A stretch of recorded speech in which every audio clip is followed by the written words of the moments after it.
My name's Denise. And yeah, I'm an orphan, but I'm not your typical sad puppy eyes orphan.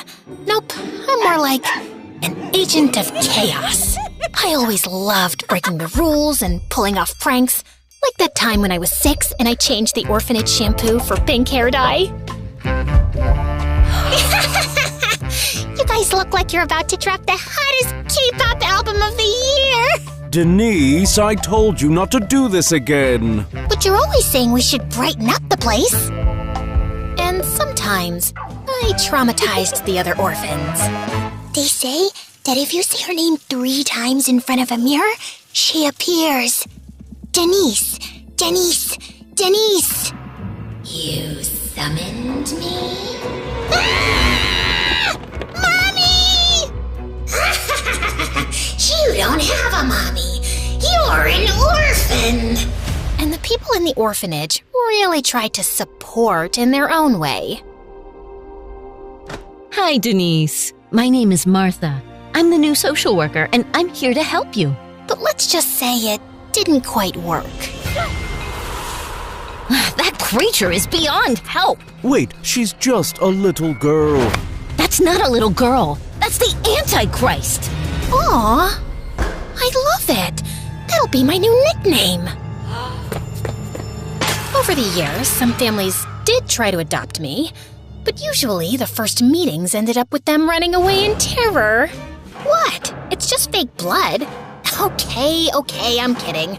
It's real blood. So, when I was still a kid, I changed my status in the orphanage system to already adopted. Do not disturb. It was the easiest way to stop all those noisy, we just want to give you a better life families from bothering me. Anyway, I was waiting for my real parents to come claim me. Of course, I never met them, but I was sure they weren't like the other adults. In my mind, they were super special and cool.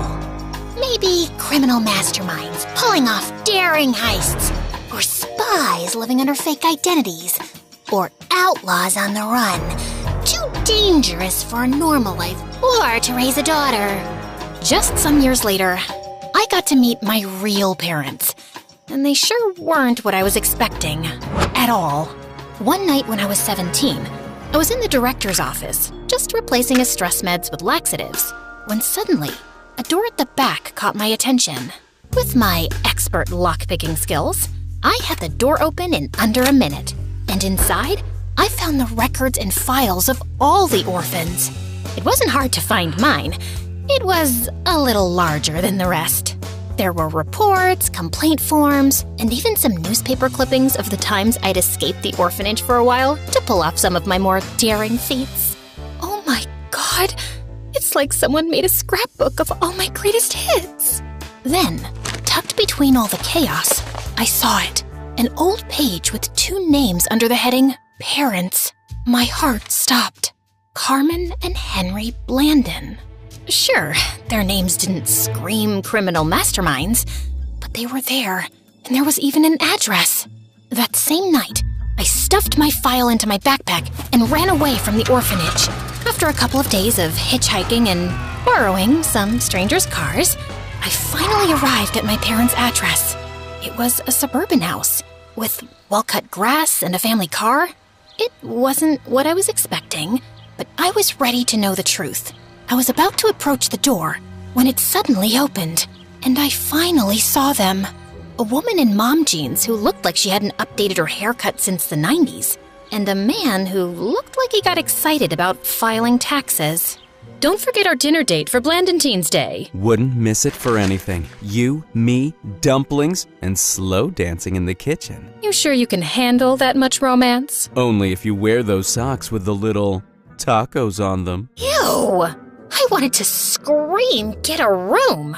And just then, a girl about 13 years old walked out, wearing a high ponytail and a unicorn backpack. That had to be my sister? Ew, I forgot it's Blandentine's Day. I'll see you at 7, honey. Hopefully my breakup with Gary will be quick and painless. Wait, who's Gary? The mole on your dad's back. He's having Gary removed before dinner. I'm leaving now and never asking questions again. Don't run from your stepmole, Andrea. I'm blocking this whole all drove off, I was fuming. Not only were they painfully ordinary and extremely lame, they had another daughter, one that they kept. All this time, they were playing happy family while I counted cockroaches on the orphanage walls? And right then and there, I decided I was gonna do everything in my power to destroy their fairy tale life. So I tailed them from a distance, all the way to Andrea's school. The first step of my plan was to infiltrate the family. And this pathetic unicorn princess was my way in. I walked into the school with the confidence of someone who'd been going there since kindergarten. I couldn't join Andrea in her class, so I spent the morning lurking around, waiting to catch her at recess. But when I walked into the cafeteria, I saw I wasn't the only one who had beef with her. Give me my backpack and leave me alone! Or what? You're gonna call your unicorn buddies? This was the perfect opportunity to gain my little sister's trust. Just leave her alone, you moron. They all turned to look at me. Who are you, and why are you dressed like a homeless person? Don't you have a mirror at home? Oh, is that the best you have? You look like you practice your insults in the mirror every morning. Mirror, mirror, who's the lamest bully in town? Spoiler alert, it's you. The rest of the kids laughed, and you could see his bravery fizzle out. Why do you even want a unicorn backpack? That's kinda sus. What? No, it's not for me. It sells well on eBay. Right, sure. Big market for used unicorn backpacks. Shut up! You know what bullies and unicorns have in common? They both look better with a horn on their forehead. At that moment, I snatched an ice cream cone right out of the hands of one of his sidekicks, and splat! I planted it dead center on his forehead. The crowd erupted with laughter. For a second, he just stood frozen, tears mixing with melted ice cream. Then he ran off. This is not over! Sure, next time I'll bring sprinkles. As the crowd began to scatter, Andrea walked up to me. Thank you so much for saving me. Don't mention it. We good people have to stick together. You're awesome. I'm Andrea. I'm Denuni Shijira. Yep, that's the best I could come up with. Nice to meet you, Denuni Shijira. That same night, Andrea invited me to her house for dinner. She wanted our parents to meet her savior. Couldn't have planned it better. But I'd be lying if I said I wasn't nervous about it. I mean, I was about to officially meet my parents. And of course, I couldn't go dressed like this. So I went on my own transformation scene, just like in the movies. Except instead of a fun shopping montage, I just shoplifted some clothes and cosmetics from Macy's and got ready in the mall bathroom. Ugh, I hate it. I look like a Tier B Disney princess whose biggest dreams are to attend the Eras Tour and marry a dentist. I walked to the door, took a deep breath, and rang the doorbell. My parents opened the door with big smiles, and, after abandoning me 17 years ago, welcomed me into their house. It was a nice place, not too big or fancy, but it felt warm, like a home. I didn't expect it to, but it kind of startled me. I had to remind myself why I was there. Ruin their life. Got it. What's that? I was saying, you guys have a lovely home. Oh, thank you. You're so sweet. You're always welcome here. And thank you for helping her with that bully. Andrea told us everything about it. Oh, it was nothing. It was amazing, Denuni Shijira. We sat down to dinner, and honestly, it was hard to stomach how sweet they were. Like a family-sized bowl of cringe with extra syrup. They had an entire wall dedicated to Andrea's achievements, like she'd cured a disease or won an Olympic gold medal. My orphanage file is much more impressive. And just before dinner, they made me say grace, out loud, full on, thank you for this food style. So, yeah, thanks, Jesus Christ, for being cool. And, shout out to all your crew for this dinner. Great work, everyone. The food looks swell. Amen. During dinner, I was bombarded with questions. Literally. Are you new in school? When did you arrive in town? Where are you from? What do your parents do? For how long are you staying? Where are you living? Anyone else would have cracked under pressure, but not me. I'd spent years perfecting the art of lying. Yes, today was my first day in school. I arrived yesterday. I'm originally from Oklahoma, but I'm something of a nomad. My parents are circus artists, so they're always touring around the world. Right now, they're in Asia. I'm supposed to stay here for a year. I'm living in a drafty apartment above a dry cleaner downtown, and the bathroom's outside. But hey, at least the hallway raccoon looks disease-free, and it's not a circus cage. Oh, honey! They felt so bad for me, they invited me to stay with them, just until my family came back. And Andrea was over the moon about it. Are you sure about this? I don't want to impose. We're not letting a nice, sweet kid like yourself live alone in some awful apartment. Stay here as long as you want. If your parents are okay with it, of course. Honestly, I don't think they care about me or where I live. Oh, don't say that. I'm sure they do. You're staying with us. End of discussion. For a moment, I thought, they're so nice. They seem like good people. Then, I remembered they had dumped me in an orphanage. It would be my pleasure. Step 1 of my plan, complete. I was living in their house, eating their food, and most importantly, not sleeping in a stolen car anymore. Just for fun, I logged into the orphanage's official portal one day. The orphanage had technically reported me missing, but I don't think they were in any rush to find me. My police sketch was basically a smiley face with long hair. I bet they threw a party and changed the locks. After a few days, I realized I couldn't just keep lurking around Andrew's school like that. Eventually, someone was going to notice I didn't actually go there. So I faked some transfer papers, printed them at the library, and dropped them off at the front office confidently. You're not in the system yet, but I'll update it. Probably. I paid the admission fee using savings from my many orphanage side hustles. Thankfully, it was just a tacky public school, so it wasn't much. And just like that, I was in. And then I started disrupting my family's perfect life. I started small, switching the salt with sugar, hiding the remote, setting all the clocks half an hour off. Then I kicked it up a notch. I accidentally left the back door open and lured the neighbor's goat into Mr. Blandon's study. It ate his entire stack of work documents and chewed up 2 USB sticks. But they always managed to spin it into something positive. This coffee's a little salty, but it's got personality, and I love it. Must be a new trend. This one's unreadable. But maybe that's the universe telling me to take a break. You have been working too hard lately. It's a sign. You're right, honey. Thank you, mysterious, wise goat of destiny. That goat ate your entire fiscal quarter. We've always said, when one USB doesn't work, another one will. Are they high on essential oils or what?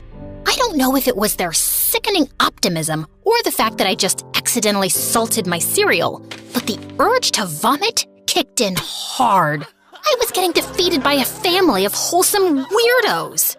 But then it clicked. Right there, I came up with a plan so diabolical that I gave myself the creeps. If I really wanted to get back at my parents, I had to do it through their greatest weakness. Their sweet, precious Andrea. I could corrupt her, turn their sweet little princess into a fire-breathing, chaos-spreading dragon. So I took my time to study her first. Andrea was everything I wasn't. She was a good student, sweet, polite, and had that weird habit of raising her hand before speaking, even at home. She probably recycled her homework and apologized to chairs when she bumped into them. Of course, being a nerd and a pushover doesn't exactly make you popular in school. Every day, she was bullied, but she tried to hide it from me. Yes, I accidentally dropped my personal diary in the toilet. Again. Silly me. Yeah, she even had a personal diary. What a loser. And she was obsessed with me. She kept following me around like I was some kind of superhero. She wanted to spend every second with me. Look, Danuni, I made a BFF bracelet for you. Oh, great. Too bad I'm allergic to bracelets. It was nauseating to have her clinging to me like a python. But it also made my plan easy. Almost too easy. Andrea admired me so much, it was like watching a kitten imprint on a raccoon. She ditched the glitter lip gloss and rainbow socks for oversized hoodies, dark eyeliner, and a permanent don't talk to me face. And then I started planting seeds, little thoughts here and there. You know, you don't have to smile all the time. It's okay to say no. Just because your parents love broccoli casserole doesn't mean you have to pretend it doesn't taste like wet socks. At first, she laughed it off, but then she started testing it out. I actually don't like your perfume. It gives me a headache. Oh, okay, sweetie. And when no one exploded or burst into tears, she kept going. Luckily, the rebellious teenage hormones were also kicking in right on time. She stopped over-apologizing, raised her voice when she didn't agree with something, and she even rolled her eyes. Words like please, thank you, and love you, mommy and daddy disappeared faster than the spare change they used to leave in the cookie jar. What? It's not stealing if it's in plain sight. And then she saw me skipping classes and never doing my homework. So she followed my example, and her grades tanked. Of course, eventually the Blandons started connecting the dots. Another D?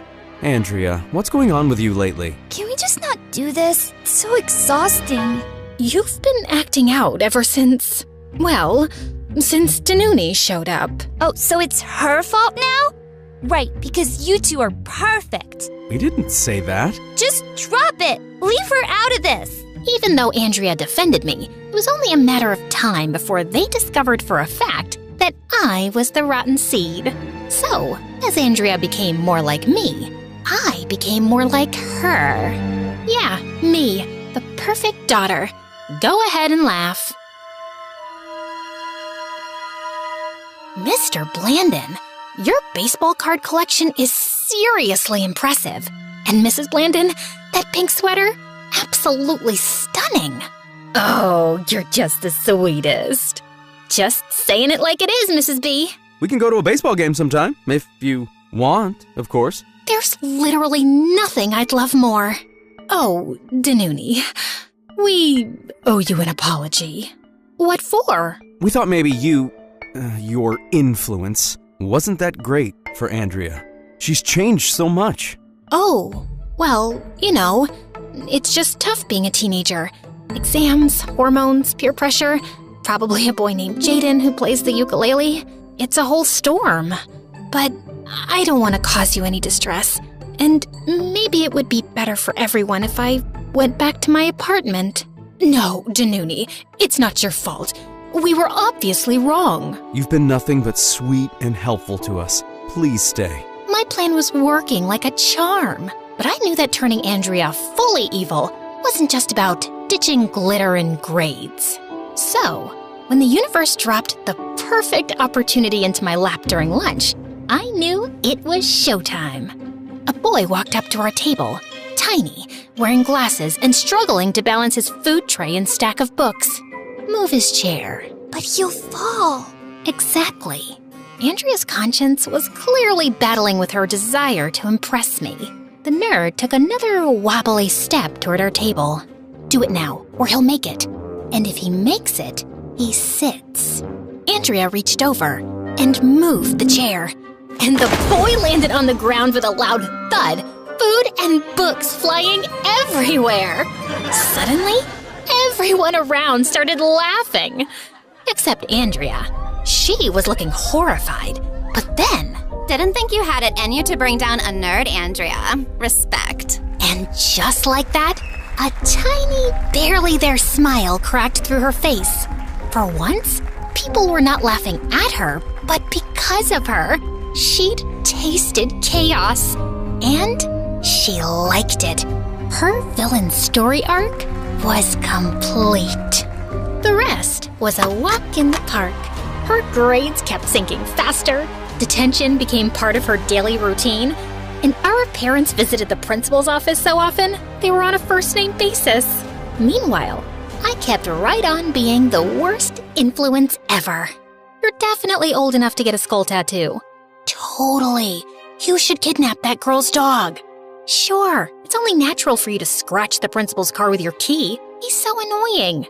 It was only a matter of time before Andrea got suspended. I'd never seen the Blandons so angry and disappointed. And so clueless. Andrea, all we want is for you to talk to us. We want to understand you, to be there for you. You want to help me? Then leave me alone! I hate you two! They didn't even have the strength to scream or scold her. They were utterly defeated. And I was so delightfully sweet, they never suspected I was the one behind all this. My parents' fairy tale life was crumbling, and it was time for the final flourish. They don't get you. They never will. Sooner or later, they'll give up and send you away to some boarding school with plaid skirts and discipline drills. A little harsh?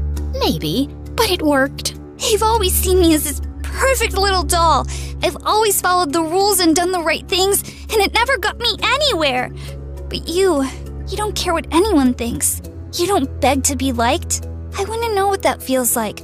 I want to know what made you like this. Maybe if I lived like you did, I'll finally stop feeling so weak. You want to be me? Start by making better life choices. Like what? Liking and subscribing to MSA, obviously. Already did. Good. There's hope for you yet. Okay, I wasn't used to people trying to relate to me. I didn't know why she wanted to understand me so badly.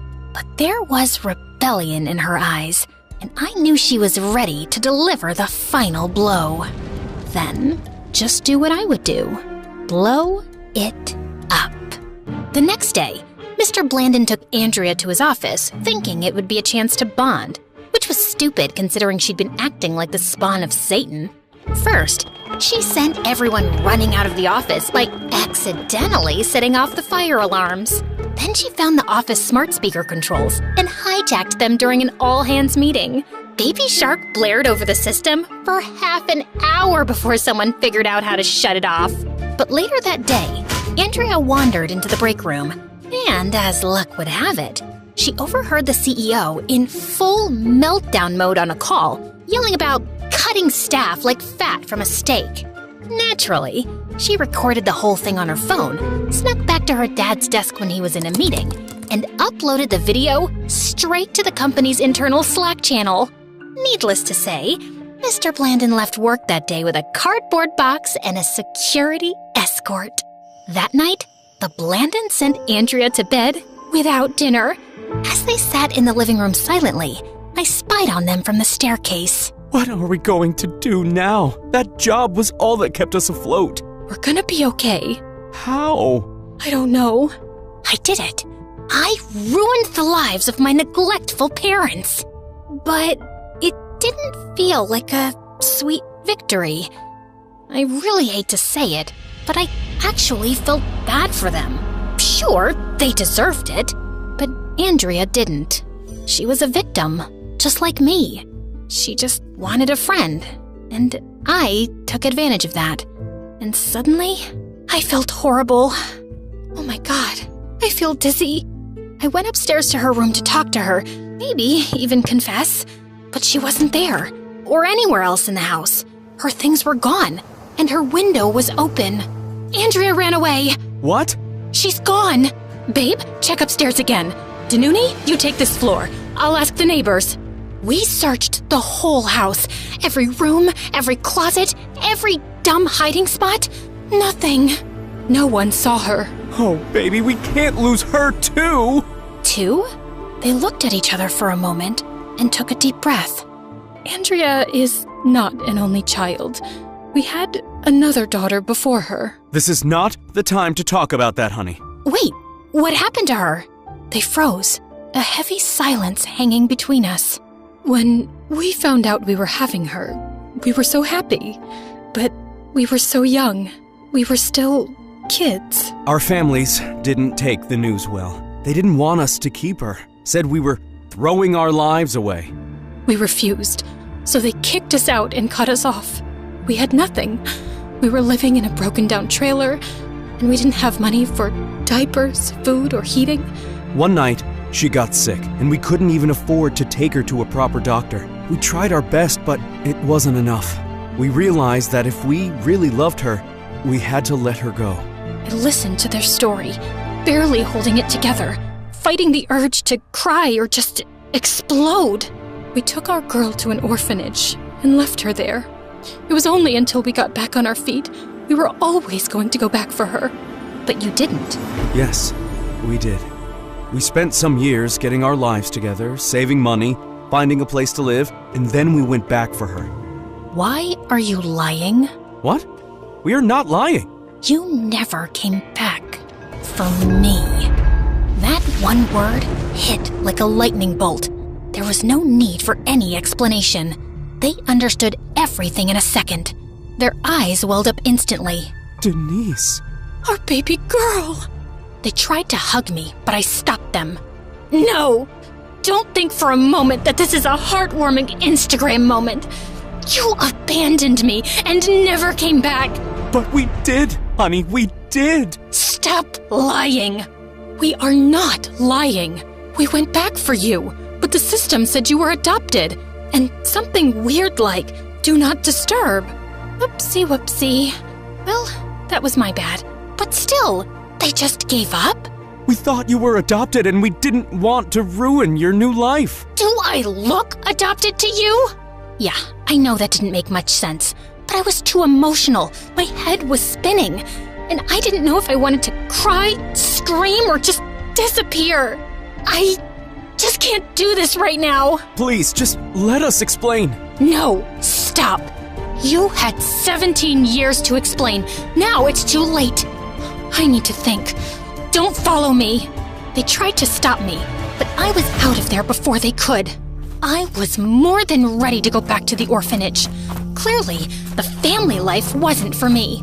But first of all, I needed to find Andrea.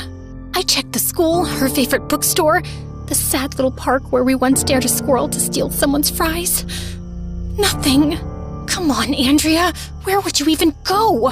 That's when I remembered her words. Maybe if I lived like you did, I'll finally stop feeling so weak. Wait, no way. She wouldn't. She couldn't have found out. But knowing Andrea and knowing how much she idolized me, maybe she could have. I grabbed the neighbor's scooter and headed to the orphanage at full speed. And sure enough, I found Andrea trying to check into the 2-star hotel for abandoned kids. Look, my moral compass is pretty busted, but even I know faking being an orphan is kinda messed up. Denise, what are you doing here? So you also know my real name?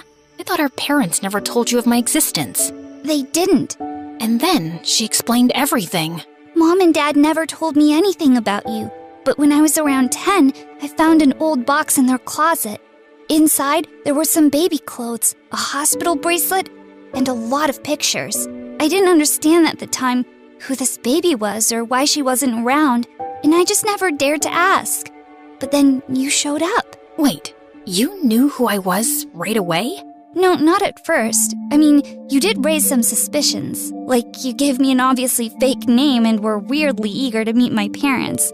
But I didn't find out the truth until I stumbled on your orphanage file while cleaning up your room. And why didn't you say something to me? I was scared you'd leave if I did. I thought our parents would recognize you in an instant, but they didn't. I just went with the flow. So, you knew about my whole ruin their lives plan? Yep, I kind of figured that one out too. Why didn't you try to stop me? Because you had every right to be angry with them. After reading your file, I understood what my parents had done to you.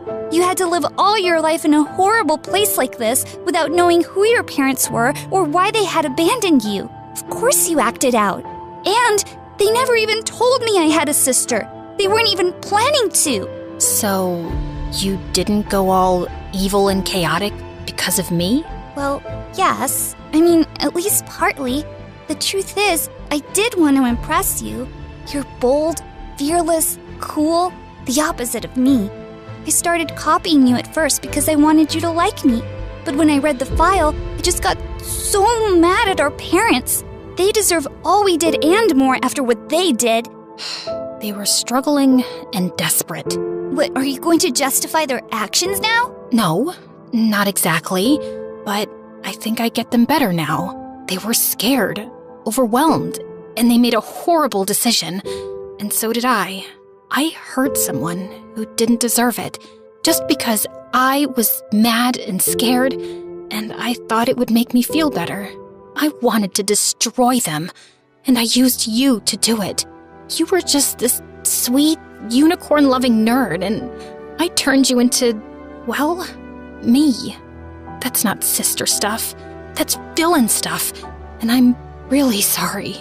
I ended up here because of their mistake, and now you're here because of my stupid revenge. I came here because even though I know it's not my fault, I can't help but feel guilty. I had this amazing childhood and you didn't. You were all alone. But I'm not alone anymore. I have no more plans, no more agenda. I just want to be your big sister, if you let me. Andrea didn't say anything. She just threw her arms around me and we hugged hard. And for the first time ever, I felt like I had a family. I didn't seem to care about the past anymore. We called our parents, and they came to pick us up. There was a lot of crying, hugging, apologizing, more crying, and a very awkward group photo taken by a confused orphanage worker. Let's go home.